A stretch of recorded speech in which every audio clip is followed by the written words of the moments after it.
എന്താ സാറേ വണ്ടിയുടെ ഇൻഷുറൻസ് പോലീസിനൊക്കെ റെഡിയാണ്. ഈ പൊതുസ്ഥലത്തേക്ക് വാഹനം ഇറക്കേണ്ടത് റിവേഴ്സിലാണോ ഫോർവേഡ് ഡയറക്ഷനിലാണോ?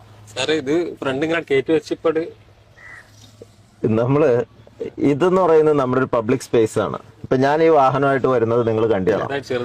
ചെറുതായിട്ടല്ല, ഇതിനകത്ത് ഒരു പൊതുസ്ഥലത്തേക്ക് നമ്മൾ വാഹനം പ്രവേശിപ്പിക്കുമ്പോൾ ഡ്രൈവിംഗ് റെഗുലേഷനിൽ ഒരു നിയമമുണ്ട്, അറിയാമോ? അതിനകത്ത് ഡ്രൈവിംഗ് റെഗുലേഷൻ 18 പറയുന്ന ഒരു സംഗതി ഉണ്ട്. ഒരു സ്വകാര്യ സ്ഥലത്തു നിന്ന് ഒരു പൊതുസ്ഥലത്തേക്ക് പ്രവേശിക്കുന്നത് റിവേഴ്സ് ഡയറക്ഷനിലായിക്കൂടാ. റോഡിൽ റിവേഴ്സ് ഓടിക്കരുതെന്നുള്ളത് മാത്രമല്ല, നിങ്ങളുടെ ഒരു പ്രോപ്പർട്ടിയിൽ നിന്ന് പൊതുസ്ഥലത്തേക്ക്, ഇത് പൊതുസ്ഥലമാണ്, അത് പ്രൈവറ്റ് നിങ്ങളുടെ സ്ഥലമാണ്, അവിടെ നിന്ന് പുറത്തേക്ക് ഇറങ്ങുന്നത് ഒരു പ്രൈവറ്റ് സ്ഥലത്ത് നിന്ന് ഒരു പൊതുസ്ഥലത്തേക്ക് ഇറങ്ങുകയാണ്. പൊതുസ്ഥലത്താണ് നമുക്ക് ചില മര്യാദകളുണ്ട്. കാരണം അവിടെയുള്ള ആളുകളുടെ ജീവൻ സുരക്ഷ എന്ന് നോക്കേണ്ടത് നമ്മുടെ ബാധ്യതയാണ്.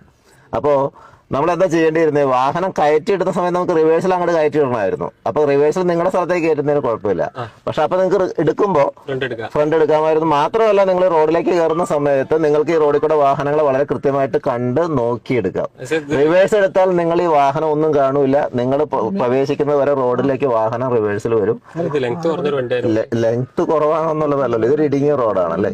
ഒരു വാഹനം എടുക്കാനുള്ള ഒരു നിയമം പറയുന്നത് എന്താണ് എന്നുള്ളതാണ്. നിയമം എന്തിനാണ്? നമ്മുടെയും നിങ്ങളുടെയും സുരക്ഷയ്ക്ക് വേണ്ടിയിട്ടാണ്. ഈ വാഹനം എടുക്കേണ്ടത്, പൊതുസ്ഥലത്തേക്ക് വാഹനം എടുക്കേണ്ടത് ഇങ്ങനെയല്ല. അതാണ് നമ്മൾ അറിയേണ്ടത്. പൊതുസ്ഥലം എന്ന് പറഞ്ഞാൽ അവിടുത്തെ സുരക്ഷ എന്നുള്ള ഒരു ഡ്രൈവറുടെ ഉത്തരവാദിത്തമാണ്. പറഞ്ഞു തരുന്നത് ഒരിക്കലും റോഡിലേക്ക് റിവേഴ്സ് എടുക്കരുത് തന്നെയാണ്. റോഡിലേക്ക് റിവേഴ്സ് എടുക്കരുത് ഡ്രൈവിംഗ് റെഗുലേഷൻ 18 പറയുന്നു. പൊതുസ്ഥലത്തേക്ക് വാഹനങ്ങൾ റിവേഴ്സിലല്ല എടുക്കേണ്ടത്. നിങ്ങൾക്ക് കയറ്റിയിടുന്ന സമയത്ത് റിവേഴ്സിൽ കയറ്റിയിടാമായിരുന്നു. അപ്പൊ എടുക്കുമ്പോൾ അതാണ് ശീലങ്ങൾ ഉണ്ടാകേണ്ടത്. ഓക്കെ, തീർച്ചയായിട്ടും ഉണ്ട്. അല്ല, നിങ്ങൾ ആ റോഡിൽ ഒരു വാഹനവും കാണാതെയാണ് വണ്ടി നിങ്ങൾ പുറത്തേക്ക് വരും, ഫുള്ളായിട്ട് വരുന്നത്. ഡ്രൈവർ വരുന്നത് വരെ വാഹനത്തിന്റെ വാല് പുറകിലേക്ക് വരുമല്ലോ. തീർച്ചയായിട്ടും അതുവരെയുള്ള വാഹനങ്ങളെ നിങ്ങൾ കാണുന്നത് തന്നെയില്ല. പലപ്പോഴും അപകടങ്ങൾ ഉണ്ടാകുന്ന അവിടെയാണ്. അത് ഫൈൻ ഇല്ലാത്ത വകുപ്പല്ല, ഡ്രൈവിംഗ് റെഗുലേഷന്റെ വയലേഷനാണ്. അതിന് പിഴയുണ്ട്. പക്ഷെ പിഴയുടെ അപ്പുറത്തേക്ക് ഇത് ശ്രദ്ധിക്കേണ്ട കാര്യമാണ്.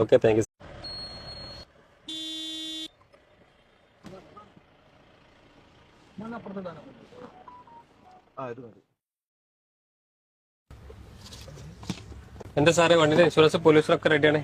ഈ പൊതുസ്ഥലത്തേക്ക് വാഹനം ഇറക്കേണ്ടത് റിവേഴ്സിലാണോ ഫോർവേഡ് ഡയറക്ഷനിലാണോ? സാറേ ഇത് ഫ്രണ്ട് ഇങ്ങനെ കയറ്റി വെച്ചിപ്പോട് നമ്മള് ഇതെന്ന് പറയുന്നത് നമ്മുടെ ഒരു പബ്ലിക് സ്പേസ് ആണ്. ഇപ്പൊ ഞാൻ ഈ വാഹനമായിട്ട് വരുന്നത് നിങ്ങൾ കണ്ടിയാണോ? ചെറുതായിട്ടല്ല, ഇതിനകത്ത് ഒരു പൊതുസ്ഥലത്തേക്ക് നമ്മൾ വാഹനം പ്രവേശിപ്പിക്കുമ്പോൾ ഡ്രൈവിംഗ് റെഗുലേഷനിൽ ഒരു നിയമമുണ്ട്, അറിയാമോ? അതിനകത്ത് ഡ്രൈവിംഗ് റെഗുലേഷൻ 18 പറയുന്ന ഒരു സംഗതി ഉണ്ട്. ഒരു സ്വകാര്യ സ്ഥലത്തു നിന്ന് ഒരു